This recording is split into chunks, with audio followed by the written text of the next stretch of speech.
What is going on YouTube? Good morning. So this morning it's very cold here in London. I don't know if you can see the cars over there. They've got ice on the windows.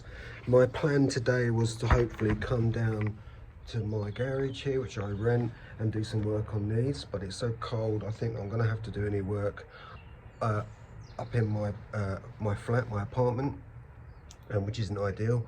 Got a young baby up there, but there we go, that's what we're gonna have to do. So on today's agenda we're going to be doing a little bit of work on this, and then later on we're going to bring it back down here and I'm going to try and do a bit of tuning on it.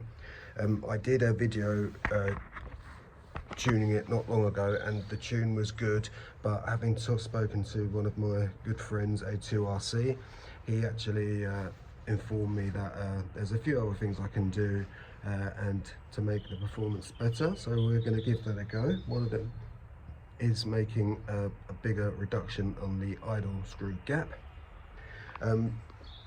This little Kyosho here, this DVX, this is probably on the way to my friend in Canada, Jay. I've sent him previously 2 other buggies which he restored, and one of those buggies I actually had the box for and I forgot that I had the box, so I sent it to him without the box. But now I'm going to be sending him this one. He doesn't know yet, but I'll send it to him in the box, and he'll have the box for the other buggy. And in return, I'm going to be getting a Revo, a highly modified Revo. So I'm really looking forward to that. So anyway, just quickly, what we're going to be doing hopefully today with this Savage. Previously, I installed this LRP ZR28 spec 4, but it had the standard clutch and spur, and I was a little bit worried about that. So I have now changed that to a hardened metal spur, and this is underneath there. I don't know if you can see, but you will later. That is a HPI hardened vented clutch belt. Unfortunately, the pull start on this is broken, snapped last time I tried to tune it last week, I think it was. So I'm going to fix that. I've got Kevlar string, so some of the work I'm going to be doing is fixing that. If not, I'll just put a roto star on it.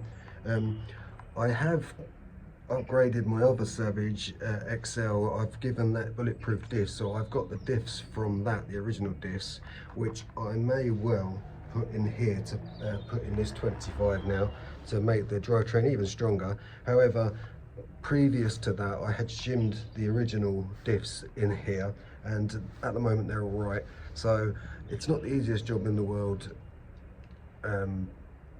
taking the diffs out of these old Savages. It's not that hard, but it's not easy as it is now. So I may leave that for a little while. But anyway, that's the order of the day: to fix the pull start on here, have a little look over it, and then try and get it down and get it tuned up and changing gear and getting the best out of that LRP 28 that I can. I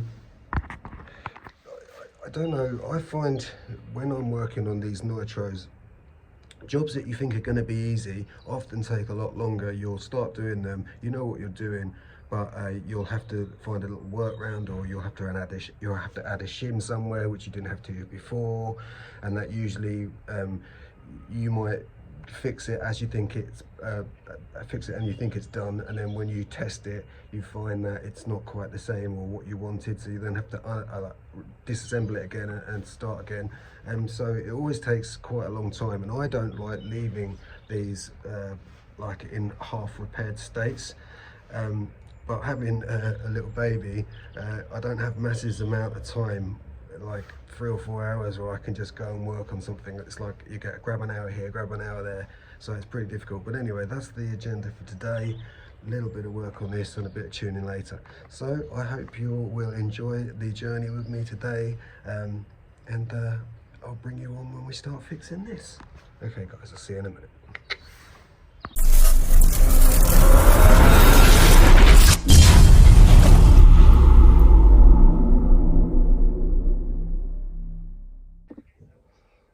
Okay guys, so got the Savage 25 here. I've already removed this fuel tank and the air filter, also the spring for the carb return.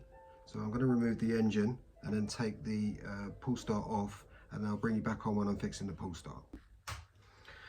Okay guys, off camera I noticed that this clutch bell, although it had a little tiny bit of play forwards and backwards like that, which is acceptable, a tiny bit is acceptable, but also it had movement left and right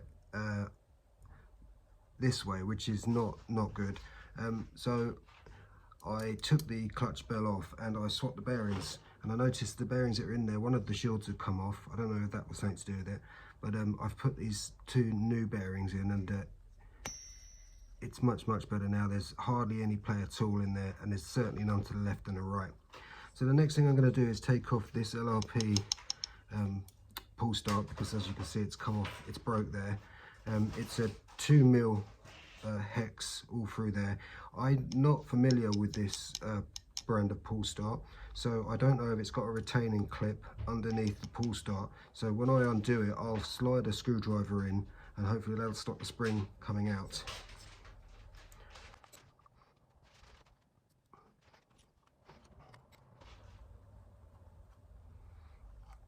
It's a little bit hectic here. We've had a delivery for food and my little infant daughter is asleep over there, so I'm having to stop and start making this, but it's all good fun. I'm really looking forward to getting this out later, getting it ripping, hopefully.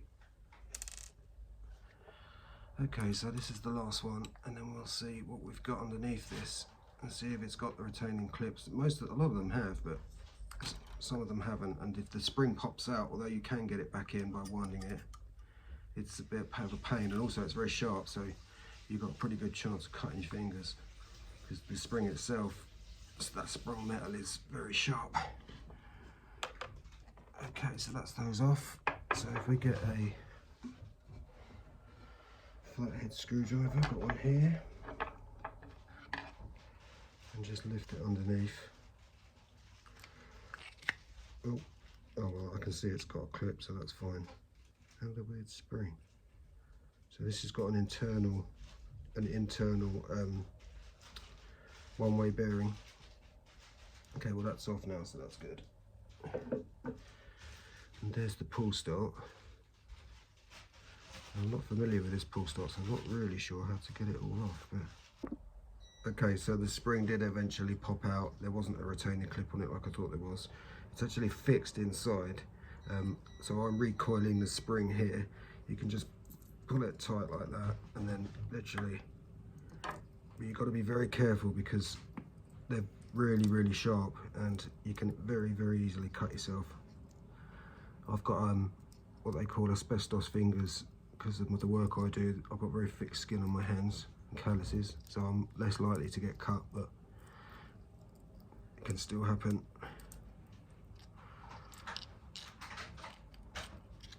Okay, that's not quite tight enough to go into the cassette, so I'll pull it tight like that.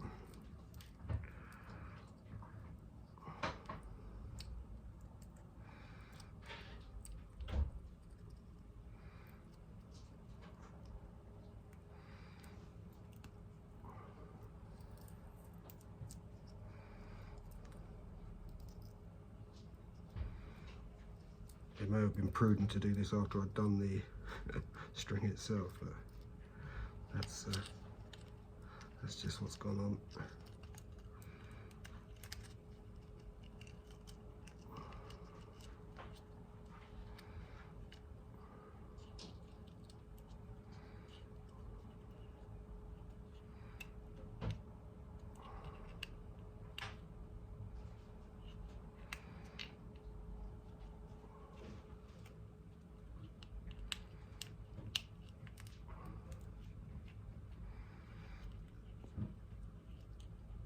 Okay, the spring is now back in there, and hopefully the tension of itself will hold it in while I finish up the rest of the work with the string, but I'm going to put something on top of it to stop it all just rolling back out again.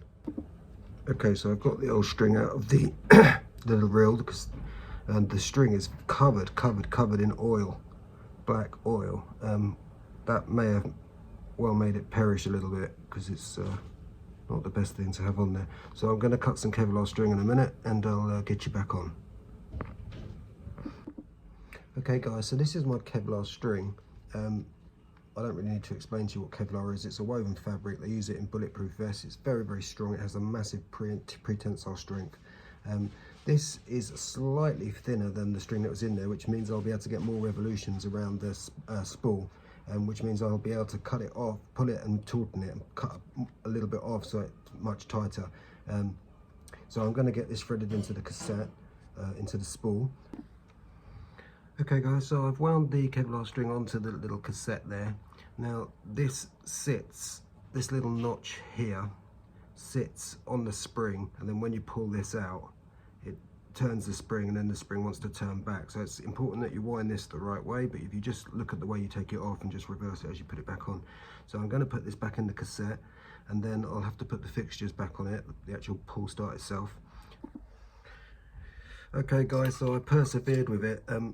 It really got difficult. The spring inside had bent, so I couldn't really get the pull string reel to engage the spring. Then I thought, well, I'll try and put a rotor start on the engine, but a standard rotor start that fits the HPI backplate, HPI engine backplates, doesn't fit this LRP. This LRP backplate is too big.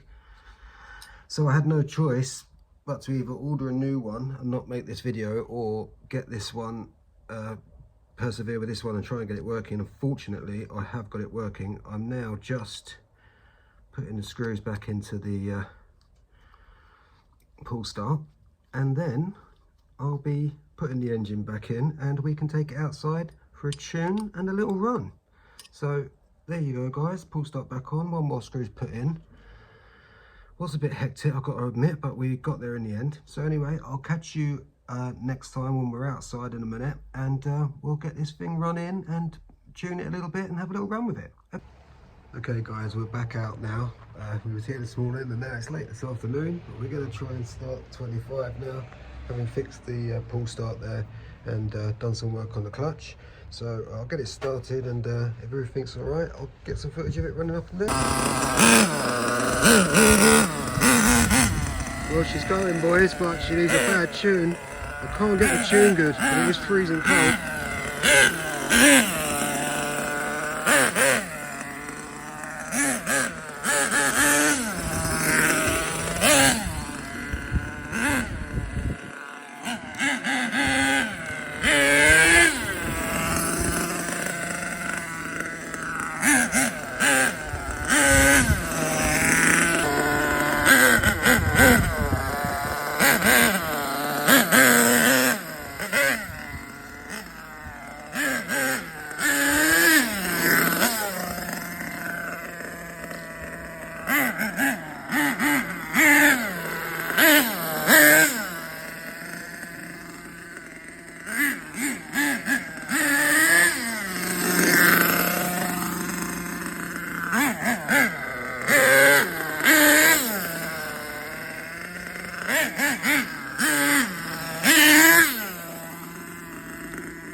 Well, it's getting late now, it's getting dark, so I'm going to pack this up. The gear mesh is fine, the clutch seems to be fine, and the mesh is good. It just needs a good tune, and we'll do that next week. Alright guys, thanks a lot for watching. Hope you enjoyed Nitro. This is LC Hobbies SOS. Please don't forget to like, subscribe, share, comment, all those good things, and I'll catch you on the next one, boys.